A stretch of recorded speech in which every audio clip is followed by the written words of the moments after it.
One above all had a conversation with his son, and that conversation is so interesting that it not only proves what I've been saying for a long time, it solidifies it. So, as I've said before, when it comes to a hierarchy, right, depending where you fit in that food chain depends on what level of power you have, or who in that food chain you can step over or even defeat, or who you might be more powerful than or who you might not be as powerful as. So when it comes to the new storm issue 12, right, basically eternity and his father, who is the one above all, have a conversation. And what's crazy is the one above all, being what he is, gives us such a look into his world through a conversation with his own son. Now, when this conversation starts, it doesn't end the way it started. For instance, when he starts, he basically brings up some regret.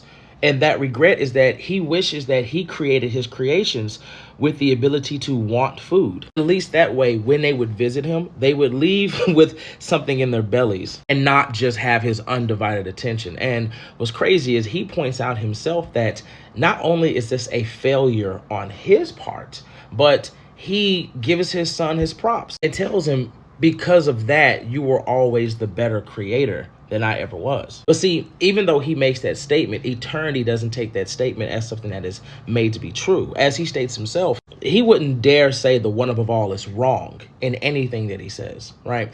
But he doesn't believe what his father is telling him. He feels like his dad is just, gloating on him, giving him the highest of praise as a father always does for his sons. But once you get past that, you have to then always come to reality. You see, even though his father told him that all great creators fear the power of their own creation, a Bolivian tells him straight up, that's cool. You're not wrong in that. But if I truly am what you say I am, then the glory doesn't go to me, it goes to you. And that is when the one above all basically rebuttals, and he says, no, you see, you make beings that can surpass you in strength, in wisdom.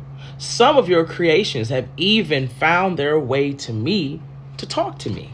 Because you've done such great work, you've made me proud. Like I'm seeing you do amazing things. And not only do you not limit your creations, but you're basically giving them the right to challenge the one that created them. That is when eternity tells him, yes, that may be true, but here's the reality. You made me.